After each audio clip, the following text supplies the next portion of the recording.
Bem-vindos ao Grupo Marcos. Estamos no programa Nova Geração Especial, 100 anos de Eurípides Barçanufo, a política espírita. 1º de novembro de 2018, nós temos um momento importantíssimo de refletir sobre o desencarne de Eurípides Barçanufo, que se deu em 1º de novembro de 1918 em Sacramento, às 5h30 da manhã. Por que política? Porque Eurípides, ele foi vereador, ele foi político, e a atuação de Eurípides é uma atuação ao longo de toda a vida, no sentido de uma transformação objetiva da sociedade. Então é muito pertinente, nesse momento em que o Brasil passa por um despertar das reflexões políticas, a gente aprender com Eurípides Barçanufo. Se eu posso fazer aqui uma comparação do que eu aprendi com Eurípides Barçanufo sobre política, né? A gente pode fazer aqui o seguinte, né? O que é a política espírita? É importante entender primeiro o que é política. Política não é disputa partidária. Então a gente pode entender que quando a gente usa a palavra política, existe aí duas coisas ligadas, mas diferentes. A política partidária, que é a candidatura e a disputa, desde que é legítima, se for conduzida eticamente, pelos cargos públicos em uma democracia. Eurípides também participou disso. E existe a política que fala Aristóteles, a política no sentido de relação social, de destino social. Então, nesse sentido, todos nós somos seres políticos. Todos nós somos animais políticos. Por quê? Porque nós vivemos em sociedade. E nós sempre estamos e estaremos construindo essa sociedade que a gente participa. No plano físico ou no plano espiritual, porque lá também a gente vai viver em sociedade. Então é importante fazer essa distinção. A gente pode dizer que a política espírita, ela está mais relacionada com a transformação do oceano em sua extensão e profundidade do que a disputa de quem vai comandar o barco. Então a sociedade, se a gente pode ver num grande mais amplo, né, quando a gente está falando da direção específica da sociedade, nós estamos falando do comando do barco. Quando nós estamos falando da política no seu sentido mais amplo, nós estamos falando do próprio oceano. Então, todo grande espírito que pisou na Terra, ele atuou na transformação desse oceano. E, de acordo com as circunstâncias, ele se ocupou um pouco mais, um pouco menos do comando do barco. Quando nós espíritas colocamos mais energia no comando do barco, nós não estamos sendo sábios. Então hoje a gente vai ler uma mensagem do Eurípides, que também se aplica a isso, também. Mas vamos ter 2 episódios da vida do Eurípides como ponto de reflexão. Eurípides é uma síntese rara de atuação no mundo de um espírito verdadeiramente superior. Porque normalmente a gente vê alguns extremos. Eurípides, outra síntese raríssima, que é muito ligada a ele há milênios, né? É Bezerra de Menezes. O Eurípides, que a gente se destaca um pouco mais, sem querer cair na besteira de, né, como os espíritas, algumas pessoas que não entenderam o espiritismo, mas se dizem espíritas, querem ficar brigando quem é mais evoluído. Não é isso que interessa. O que interessa é o seguinte, Eurípides ele é muito mais peculiar no aspecto que eu vou falar hoje. Em que sentido? Porque Eurípides viveu extraordinários fenômenos mediúnicos. Bezerra também, mas Eurípides tinha uma atuação mediúnica diária, certo? No sentido de psicografia, desdobramento lúcidos, etc, etc.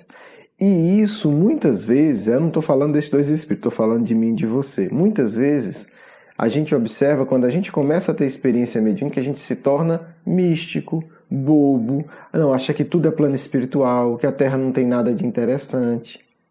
Eurípides, não. Eurípides, segundo Chico Xavier, vou colocar aqui o texto para vocês, ele tem um desdobramento e vai se encontrar com o Cristo e conversar.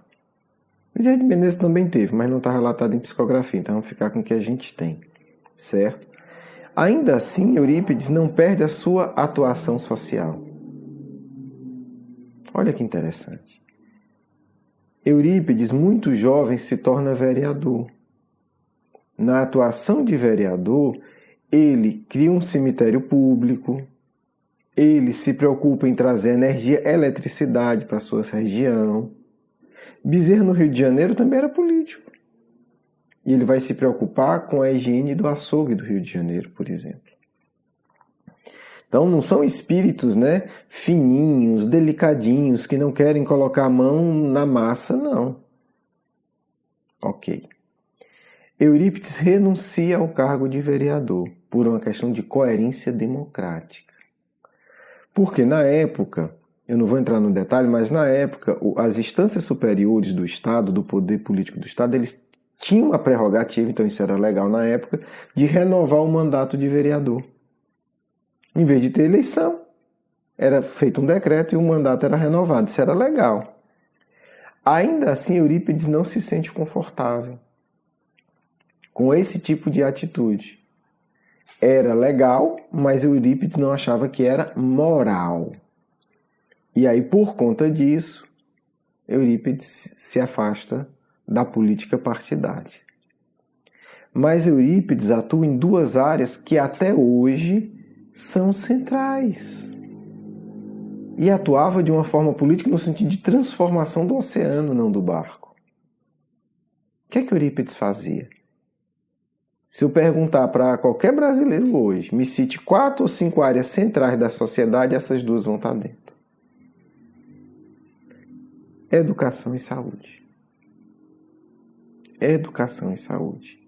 Eurípides institui um colégio que é considerado por muitos educadores, inclusive pelo José Pacheco, né, hoje o mais famoso educador de Portugal, português, como um dos colégios mais avançados da história do século XIX e XX do mundo. Na verdade, século XX, que é 1907. Tem uma entrevista dele, que ele deu para o UOL, e as pessoas começam a perguntar dos modelos português e europeu de educação. Ele disse, olha, vocês tiveram o mais avançado colégio da história do século XX aqui no Brasil, e vocês não conhecem. Colégio Allan Kardec. Tá certo? Então, isso é a entrevista dele, do José Pacheco. Educador renomado e reconhecido no Brasil, em Portugal e no mundo todo. Né? Porque criou uma das mais avançadas escolas de Portugal hoje. Então não é um teórico e tal, é um cara que se destacou por qualidade. Então Eurípides institui um colégio mais avançado do Brasil e abre para todos. Pobres, ricos, pretos, brancos, mulheres, junto a homens e mulheres, porque na época os colégios se separavam, era colégio de meninos e de meninas. E integra tudo isso. Acesso a todos. Integra o que hoje a universidade começa a dar os seus pontinhos, né? Seus passinhos de formiga, graças a Deus. Espiritualidade. Prática. Integra no colégio assistência social. Os alunos aprendiam a ajudar as pessoas mais pobres no seu dia a dia. E a outra área que Eurípides atua se chama saúde.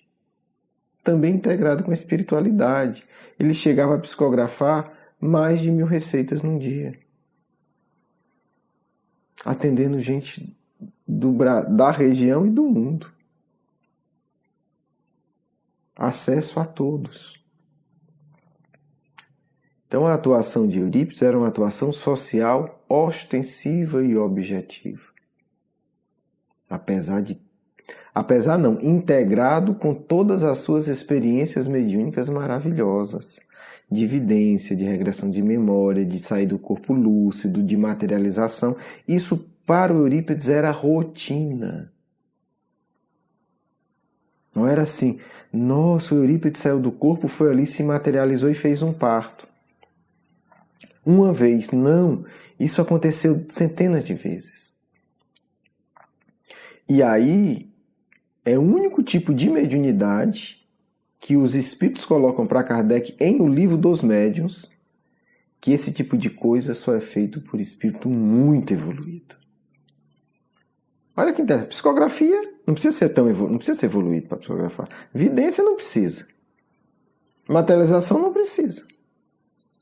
Mas o sujeito sair do corpo lúcido, ele se materializar e agir no mundo, os espíritos dizem a Kardec, só espíritos muito depurados, só espíritos com um grau evolutivo muito elevado fazem isso. Então, é talvez a única, um dos poucos tipos de mediunidade que comprova evolução de fato. Muito interessante, mas vamos em frente. Então, eu vou agora fazer um corte, tá certo? Quem quiser conhecer a vida do Eurípides, por favor, tenha livros na internet, a gente disponibiliza o nosso gratuitamente, né? Meu amigo Eurípides Bassanufo, tem vários outros livros, tem O Homem e a Missão, que é um livro que tem maior riqueza de detalhes sobre Eurípides Bassanufo. Eu acho que é um bom começo. Tá certo? Acho que é um bom começo para quem não conhece. Bem, vamos em frente. Então, tem 2 episódios que eu quero destacar da vida de Eurípides ligado à movimentação política, que eu acho que é uma lição que a gente precisa ter para depois a gente ler a mensagem, né, de Eurípides por meio do Chico Xavier. Em 2 momentos que a gente vai destacar aqui da vida de Eurípides, teve como Eurípides lidava com a população, com as massas. Eurípides começa a ser desafiado pelo padre da região para um debate público. Porque o padre diz que vai provar que o espiritismo é uma farsa. É preciso entender que a atuação do Eurípides, que não era político-partidária, teve um impacto imenso na sociedade. E as pessoas começaram a buscar o espiritismo, a ver que a comunicação era verdadeira, que se podia comunicar com os espíritos. E a Igreja Católica, na época, que era toda poderosa, se incomodou profundamente. Várias ações foram realizadas para descredenciar Eurípides. Uma delas, dentre muitas, foi o padre que começou a pregar ostensivamente contra o espiritismo e contra Eurípides. Quando era necessário, Eurípides saía do corpo e ia assistir o sermão desdobrado. E quando falava mal dele, ele simplesmente ignorava. Mas começou a se falar que o espiritismo era obra do demônio e desqualificar. E chega uma hora que o padre desafia ele, né, para um debate público. As pessoas vão a Eurípides dizer que tinha acontecido e perguntar qual era a resposta dele. E começaram a contar e disse, não, o que ele falou eu sei, eu acabei de ver. Diga para o seu sacerdote que eu aceito. E teve aí um debate público. É uma decisão delicada. Eurípides é um espírito sábio, não gosta de polêmica pública, não gosta de multidão, né, inflamada, porque isso é muito perigoso. Ok. Tem o debate público, né? Eles acertam antes que tudo que foi discutido ali vai ser registrado e depois publicado no jornal da cidade. Pegam-se pessoas isentas para fazer o registro. Não dava para filmar na época. Então ele disse, olha, vamos pegar pessoas isentas, elas fazem o registro e publicam depois. Só que, óbvio, a capacidade de oratória do Eurípides, o conhecimento desse espírito é assombroso, né? Assim, mesmo morando em Sacramento, uma pequena cidade no interior do Brasil, no começo do século XX, Ele era um grande estudioso, ele aprendeu homeopatia sozinho, ele falava latim, francês e outras línguas. Ele não só lia e escrevia, ele conversava. Quando aparecia gente que falava essas línguas, ele conversava nessas línguas com as pessoas. Ele correspondia, né, em francês com toda tranquilidade. Ele era um grande estudioso. Grande estudioso, uma mente vinculada às esferas superiores, uma capacidade de oratória gigantesca, e obviamente ele refutou todos os argumentos do padre, mostrando que o espiritismo não era obra do demônio. E tocando em pontos na época polêmicos, que ele esclarecia que Jesus não era Deus também. Na época isso era uma heresia, né? E a multidão se infla, ele tenta acalmar a multidão. Ele diz, não, gente, calma, acabou. Só que naquela hora não deu, e pegaram ele, saíram com ele, carregando pela cidade e tal, e ele, naquela euforia, e ele, pouco a pouco, conseguia acalmar. Foi uma coisa mais festiva e tranquila. No final da vida, porque ele também atuava na saúde de graça, foi movido contra ele um processo contra o exercício legal da medicina. No final da vida dele, ele morreu jovem, né? Morreu em 18. Estamos aqui por conta disso, né? 100 anos depois. Mas 1917 foi o desfecho. Foi movido contra ele um processo contra exercício ilegal na medicina. Quando começa o processo, ele reúne todo mundo e diz, olha, vão vir pessoas aqui investigar, eu peço a vocês o seguinte, falem a verdade. Não quero que ninguém minta para me proteger. Falem a verdade.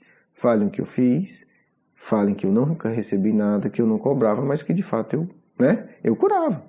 Eu recebia receita. Ele fazia excepcionalmente operações mediúnicas mesmo, até chegou a serrar uma perna que estava esmagada.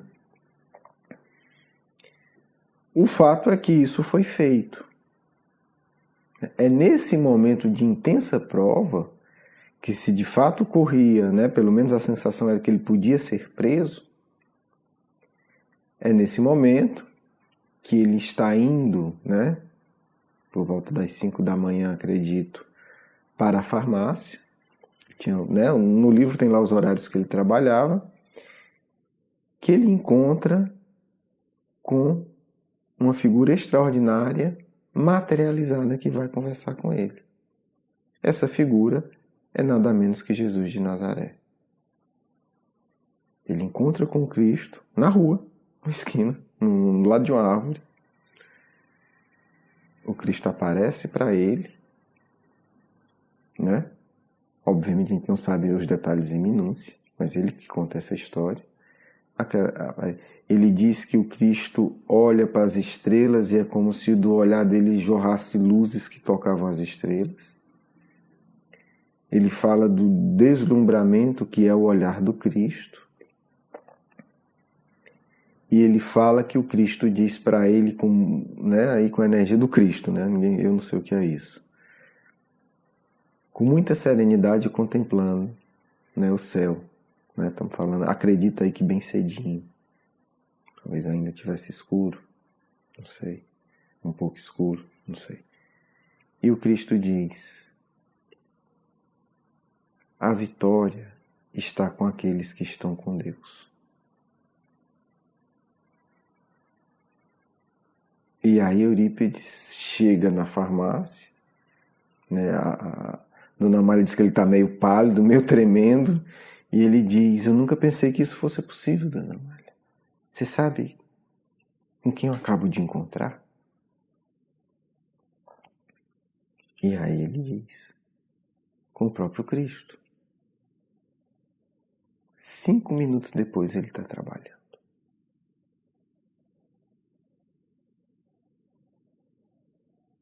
Um pouco antes disso,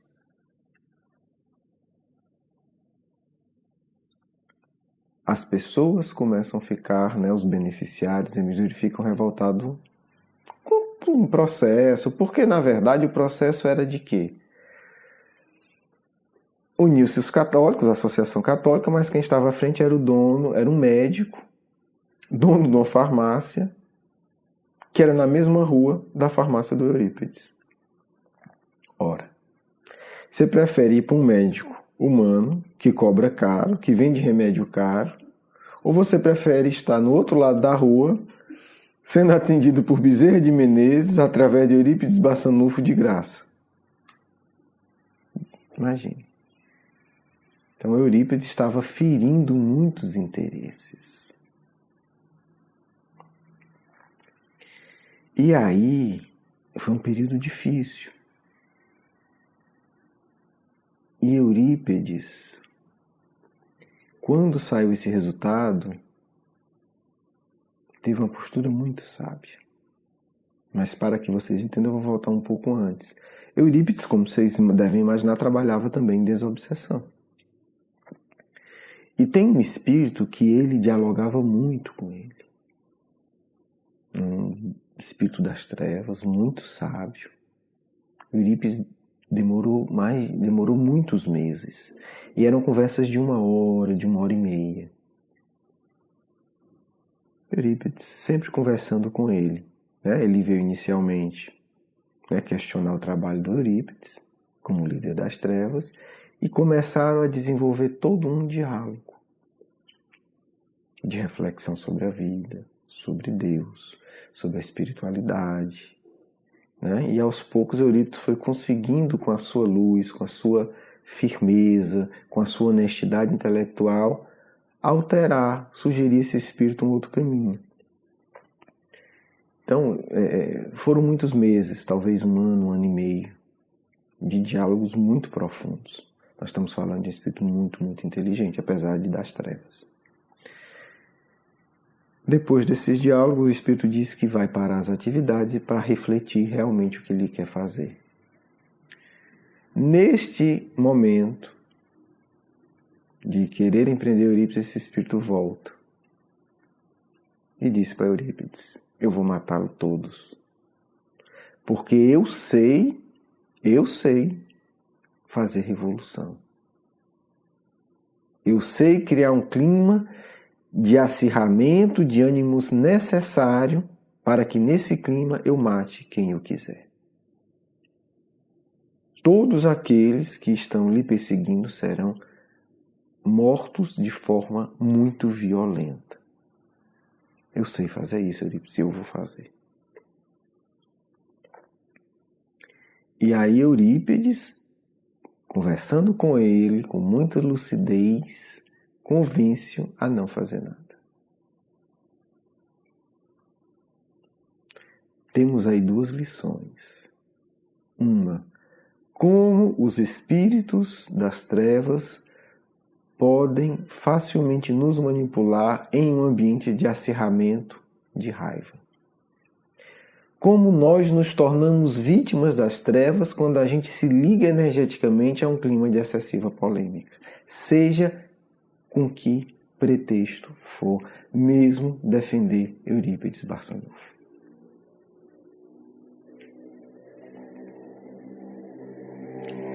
Olha que coisa. Ele convence, o processo continua. Todos os juízes que pegam o processo dizem que se declaram impedidos de julgar o processo.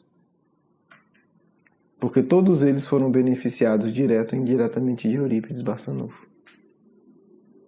E um juiz, quando tem uma ligação direta com a pessoa da causa, o certo, até hoje na lei brasileira é isso, ele se autodeclara impedido. Como dissesse, não, eu não posso julgar, é meu filho, eu não vou conseguir ter um raciocínio lúcido. Ou é o meu inimigo. Então, ou eu participei disso de alguma forma, eu estava lá no dia do crime, ou eu ouvi falar, então eu estou tão envolvido que o certo é eu me declarar impedido. Ele não está dizendo que o sujeito é culpado ou inocente, ele está dizendo eu não tenho condição de julgar. E assim foi, de juiz a juiz, até que o processo foi arquivado, porque ninguém se via com condição de julgar. Quando saiu o resultado, a multidão se juntou. Eurípides era muito... Até hoje o Eurípides é muito querido, sacamente. Até hoje. E aí se juntou aquele clima. Hora da desforra.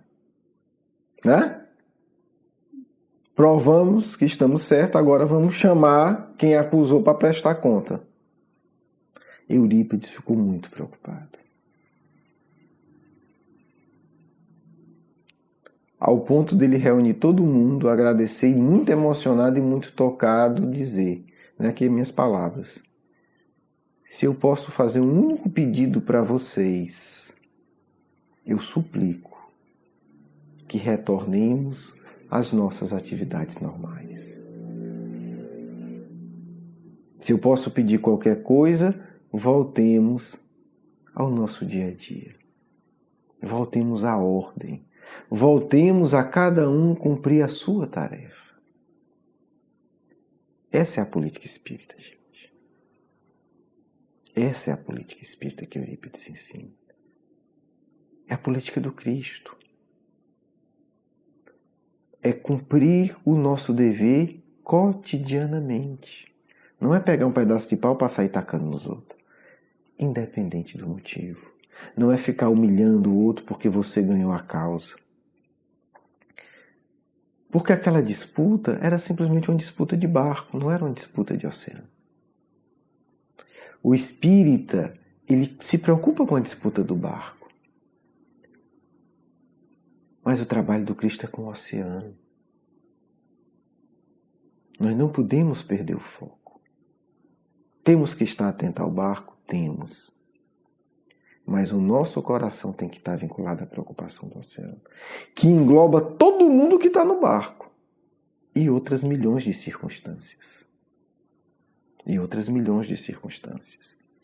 Então, é importante a gente entender isso. Onde está o nosso tesouro? Dito isso, eu vou ler essa psicografia recebida pelo Chico em 1954. Não está publicado em nenhum livro, encontrei na internet, mas assim, não tenho dúvida, pela qualidade, pelo conteúdo, por vários pequenos detalhes, é do mestre de sacramento Eurípides Barçanufo. Tem muito a ver, inclusive, com encarnações passadas dele. Vamos ler aqui dentro, rápido, mas comentando o que for possível. Serenidade, Em nossa tarefa espiritista foi recebido, já falei, em 1954, 16 de julho de 1954, lá em Pedro Leopoldo, Minas Gerais. Em nossa tarefa espiritista, é preciso não esquecer o imperativo da tolerância. Em muitas ocasiões, somos surpreendidos pela tormenta das sombras, induzindo-nos a cair no espinheiro das reações descabidas. Imagina a cena do povo dizendo, olha, você foi absolvido, aquela multidão está lá, aquela euforia, das massas querendo, agora vamos chamar aqui quem lhe acusou. Espinheiro das reações descabidas, que não operariam ao redor de nós senão o desequilíbrio e a perturbação que nos cabe evitar. Em semelhantes momentos, o golpe da perseguição e o brio ultrajado constrangem-nos à defesa aparentemente justa. No entanto, ainda aí é indispensável a nossa acomodação com o silêncio e com a prece, para melhor discernir a atitude que nos compete. O Senhor, na oração, revelar-nos-á o impositivo da serenidade e da paciência. Mesmo tendo razão, mesmo tendo ganhado a causa ao perdido, mesmo com aparente justificativa, antes de tudo, silêncio em prece, até perceber que precisamos primeiro ter serenidade e paciência antes de agir. Estou agitado? Orientação do Eurípides, silêncio e prece. Quando eu sentir, que a serenidade e a paciência está em mim, aí eu posso começar a agir.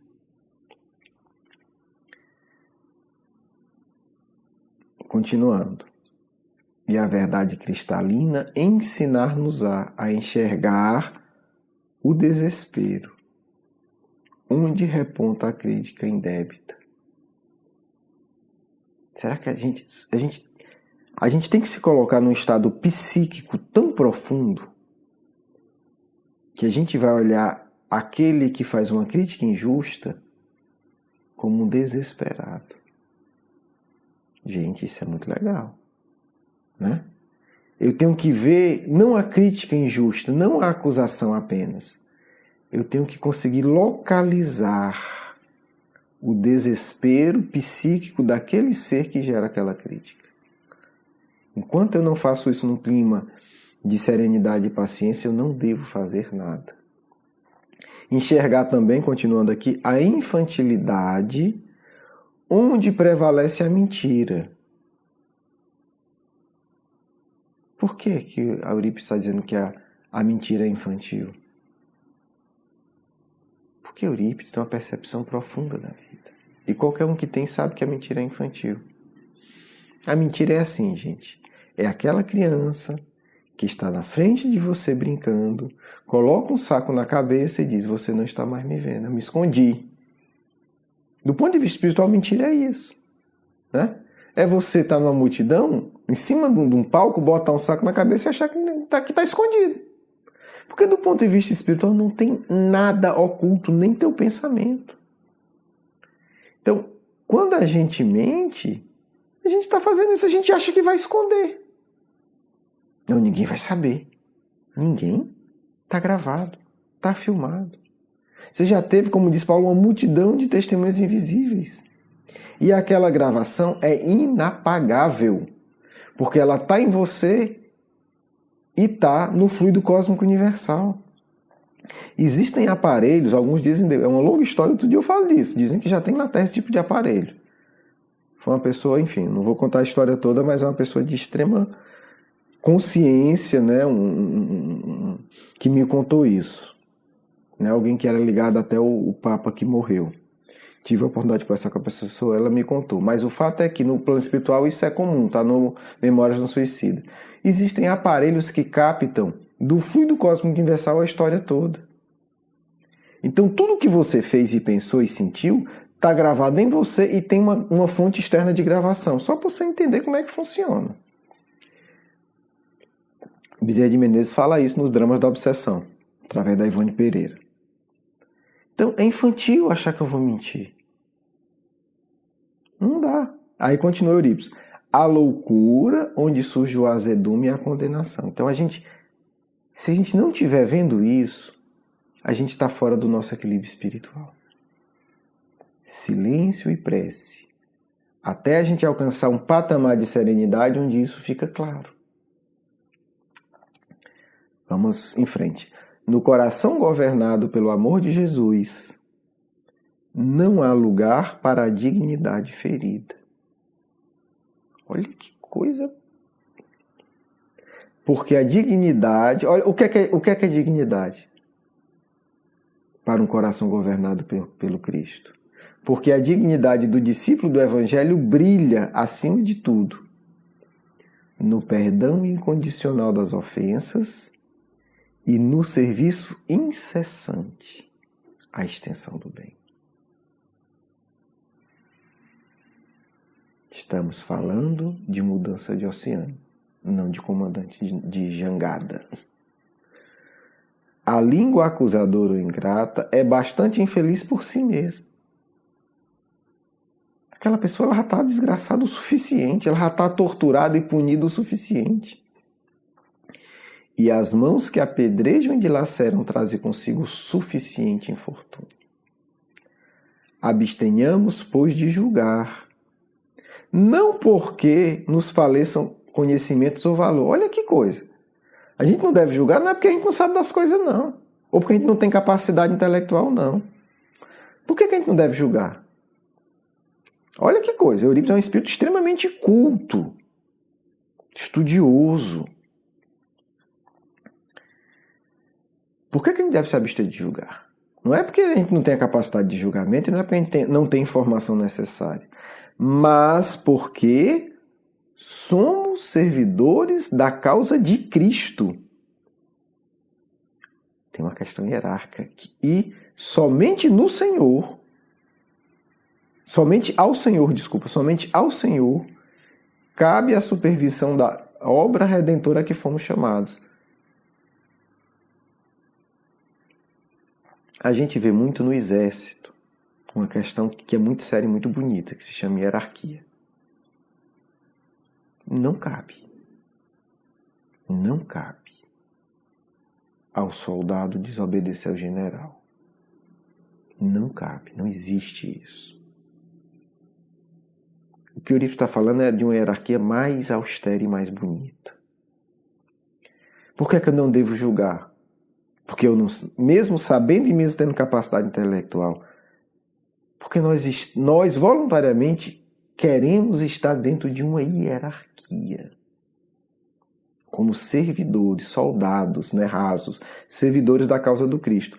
Ora, se nós estamos alistados como servidores da causa do Cristo, a supervisão da obra, o julgamento, cabe ao Senhor. Entendeu? Você é um soldado, você acabou de se alistar. Aí você está lá servindo no comando. Aí você vê uma coisa que acha que está errado, mas isso aqui está errado. Está errado. Qual que é que esse capitão está fazendo? Você vai lá para o capitão pedir para ele prestar conta? Não, você não pode. Ora, se é assim entre humanos atrasados, vou eu, servidor da causa do Cristo, fazer o julgamento que cabe ao mestre fazer? É só isso. Continua Eurípides. Não vale precipitar ações e conclusões. Não, agora aqui é bonito. Não basta simplesmente convencer. Gente, a gente é muito tolo quando a gente não quer entender isso. Não basta convencer. Não basta trazer alguém para o seu partido. Não basta trazer alguém para o espiritismo. Não basta, é muito pouco. Até porque o convencido de hoje, por você, pode ser o convencido do oposto amanhã.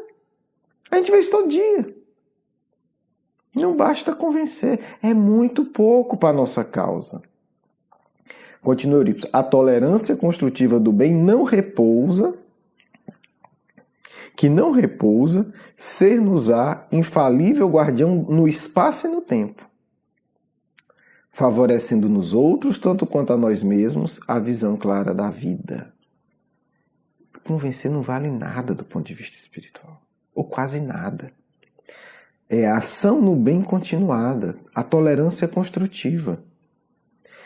Continuando, exercê-la, a tolerância construtiva, é preservar o sublime trabalho que nos foi confiado, aproveitando a dor e o obstáculo como recursos preciosos de nossa união fraternal. Quer dizer, a dor e o obstáculo são recursos para construir a nossa união, junto ao tesouro da experiência evangélica. Saibamos assim desculpar as trevas em más arremetidas inúteis. É tudo inútil, gente. Todos os ataques do mal eles são inúteis, do ponto de vista do plano divino, valorizando a luz que o Divino Mestre nos concedeu para o caminho de ascensão. Recordemos que a Ele próprio não se reservou na terra senão a cruz do supremo sacrifício, da qual endereçou ao mundo inteiro a bênção do silêncio e da humanidade, do perdão e da renúncia por mensagem maior. Atentos, desse modo, aos nossos compromissos com a verdadeira fraternidade. Estejamos vigilantes entre a riqueza do trabalho e a graça da oração em nossos santuários de serviço, na convicção de que o campo de nossas atividades pertencem a quem? Ao Mestre e Senhor. Há uma hierarquia a ser obedecida pelos nossos corações.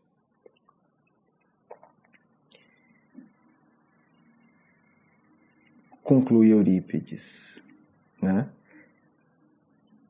Que sempre valorizou o silêncio e a prece, desde que ele era o adolescente Marcos, quando ele encontra com o Cristo.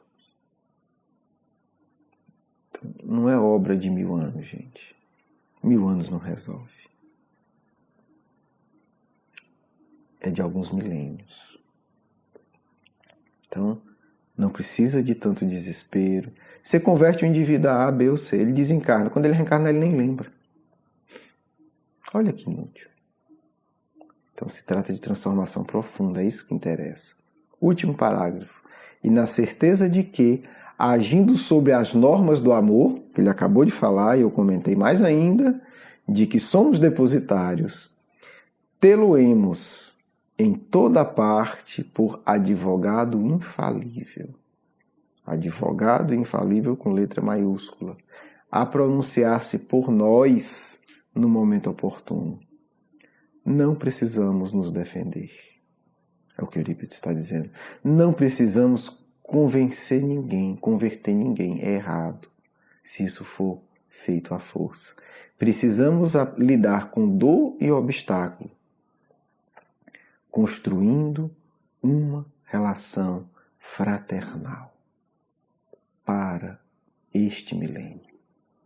O nosso objetivo na Terra, para quem está de coração vinculado ao Cristo, é um trabalho de 1000 anos, como está no Apocalipse.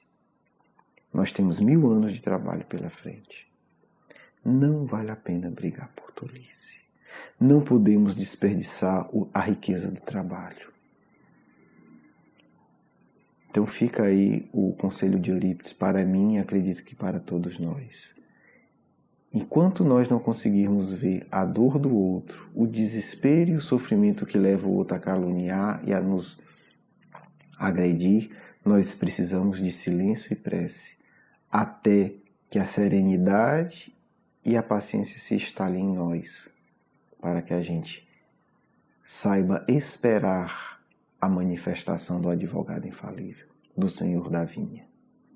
Bem, gente, programa mais longo, naturalmente, um programa especial, né? Que reflitamos sobre 100 anos de desencarne de Eurípides. Eurípides estava na cama deitado, já tinha anunciado bem antes que iria desencarnar. A mãe dele, que também está adoentada da gripe espanhola, né? Levanta. Chega alguns discípulos, as pessoas próximas, eles dão as mãos ao redor e estão em prece. Eurípides aparentemente desencarna, seu corpo fica imóvel. Passa-se um tempo, ele volta e diz graças a Deus. E cada um interpreta como quiser. E ele olha para todos e diz: a farmácia pode fechar. O colégio não. Eurípides está conosco para 1000 anos de trabalho. Não tenham dúvida disso. Então nós que desejamos nos vincular a ele, temos 1000 anos pela frente com esse mestre maravilhoso. É preciso sentir a vibração dele, é preciso refletir com muita tranquilidade, com muita profundidade o que ele já nos disse, o que ele já nos exemplificou e criar uma sintonia real. Não são 5 anos, não são 10. Temos aí 1000 anos de trabalho a esse espírito líder da nova geração, para que consigamos, sob o amparo e a lucidez dele, darmos a nossa cota de colaboração na regeneração do mundo. Um grande abraço, um grande beijo no coração. A gente vai agora para a nossa mensagem final. Feliz reflexões de 100 anos de desencarne de Eurípides Barçanufo. Filhos e filhas que estão no mundo, discípulos amados, o Colégio Allan Kardec vive em vossos corações. Devereis no mundo criar e instituir educandários ao vosso redor, alimentado por vossos corações.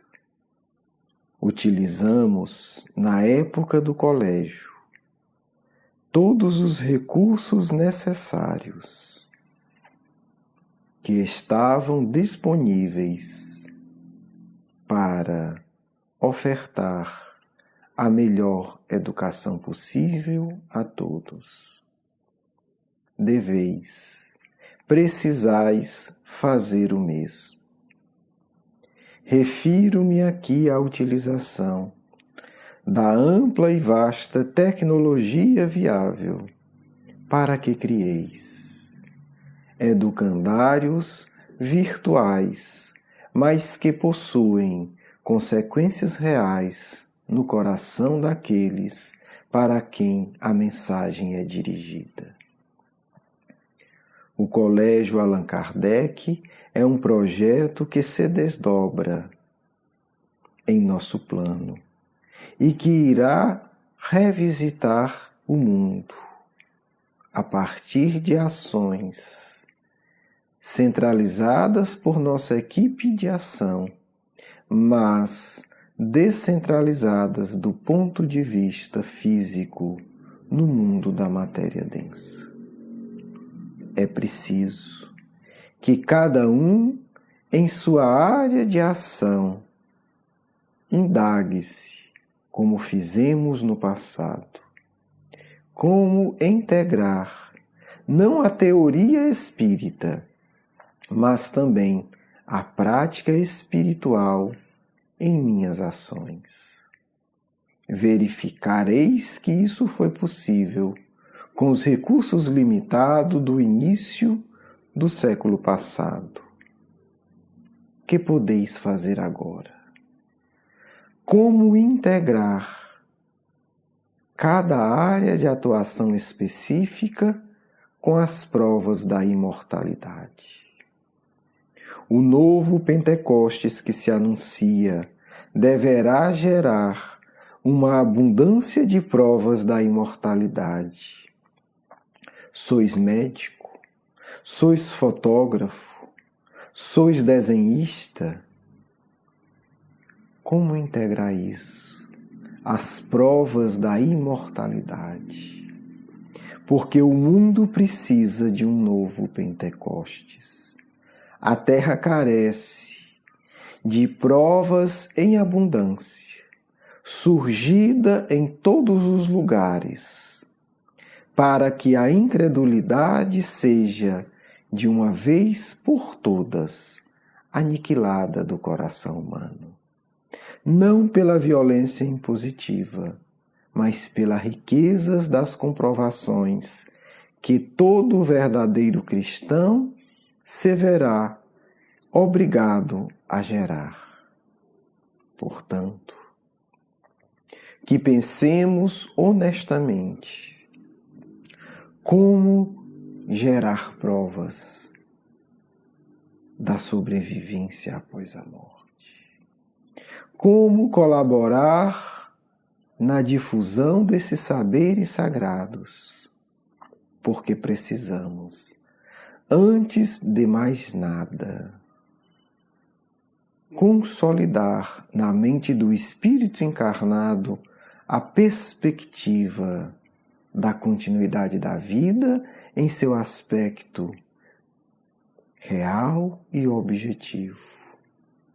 Que sejam banidas as opiniões frágeis, que seja instituída a compreensão emocional.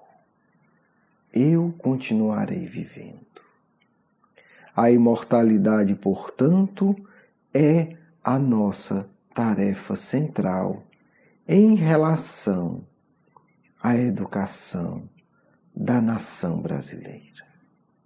Apenas um povo convicto da continuidade da existência poderá gerar um ambiente psíquico necessário às verdadeiras transformações do porvir. Não nos agastemos em discussões intelectuais descabidas, quando precisamos educar o povo carente de espiritualidade. Em todas as classes, a dúvida sobre a própria continuidade da individualidade gera uma fraqueza excessiva para que consigamos prosseguir com o processo de renovação nacional. Que seja, portanto, em qualquer setor da atividade em que atueis, o cultivo íntimo e o fruto externo da imortalidade a vossa bandeira.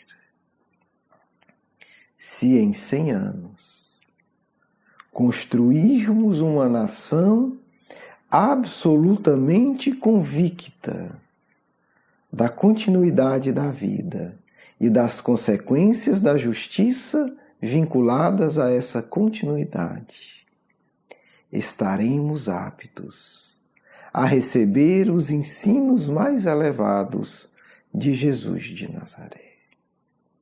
Preparemo-nos, portanto, nada mais precioso para esse instante do que dirigir as nossas mais sinceras e ardentes energias na construção de um povo caracterizado pela convicção profunda da imortalidade, porque assim teremos uma base verdadeira